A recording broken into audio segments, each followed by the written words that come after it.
Traders today நம்ம பார்க்கக்கூடிய strategy என்னன்னு பார்த்தீங்கன்னா EMA strategy exponential moving average 1 மினிட்ல நம்ம ஸ்கேல்பிங் தான் பண்ண போகிறோம். இப்போ நம்ம சார்ட் ஆஃப் பண்ணிக்கிட்டேன்.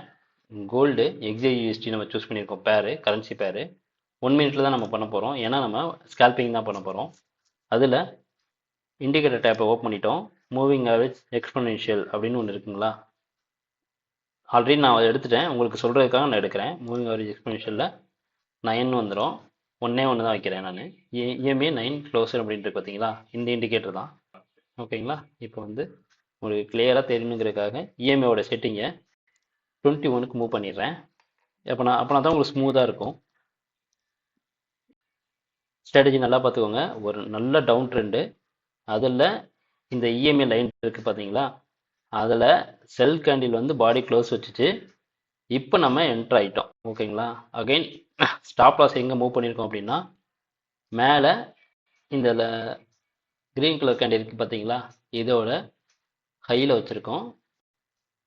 டேக் ப்ராஃபிட் வந்து நம்ம அடுத்த ஜோன் எங்கே இருக்குது அப்படின்னு பார்த்து வைக்கலாம். இல்லை எனக்கு 1:2 போதும் அப்படின்னா 1:2 வச்சுக்கலாம். பட் மேக்ஸிமம் 1:2 போதும். ஏன் அப்படின்னா நம்ம வந்து ஒரு சிம்பிள் ஸ்கேல்பிங் தான் பண்ணுறோம். 1:2 தான் உங்களுக்கு மேக்ஸிமம் ரிவார்ட் ரேஷியோவாக வச்சுக்கிறது.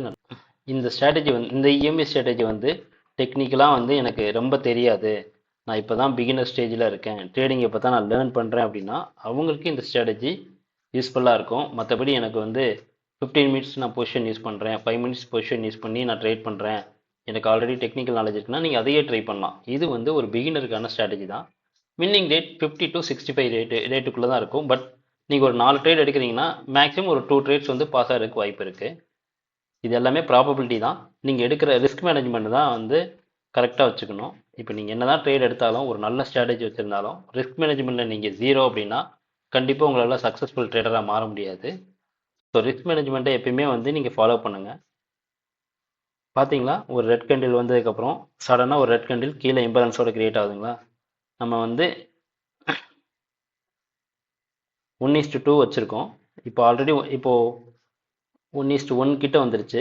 பார்க்கலாம் 1:2 நம்ம டார்கெட்டை ஹிட் பண்ணுதான்னு.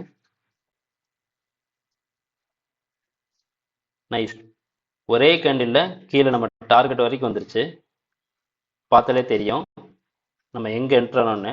அடுத்த 2 கேண்டிலே மார்க்கெட் நல்ல மூவ் கொடுத்துருக்கு. டார்கெட்டே ஹிட்டுங்க, தெரியுதுங்களா உங்களுக்கு? நாங்கள் ஜூம் பண்ணி வேணால் காட்டுறேன். 1:2 டார்கெட் ஹிட் ஆயிடுச்சு. ஓகே, நம்ம ஆல்ரெடி ட்ரேடை வந்து பெண்டிங் அடர்ஸ் வச்சுக்கிறதுனால க்ளோஸ் ஆயிரும். க்ளோஸ் ஆயிடுச்சு அப்படின்னா இப்போ 1:2 ஆல்ரெடி உங்களுக்கு டார்கெட் ஹிட் ஆயிருக்கும். இந்த ட்ரேட் நீங்கள் ஆல்ரெடி பாஸ் ஆகிருப்பீங்க. இந்த மாதிரி ட்ரேடிங் ரிலேட்டடாக ஏதாவது டவுட்ஸ் இருக்குது, இல்லை பெய்டு மென்டர்ஷிப் உங்களுக்கு வேணும் அப்படின்னு நீங்கள் நினைக்கிறீங்க அப்படின்னா நீங்கள் கமெண்ட் செக்ஷனில் மென்ஷன் பண்ணுங்கள்.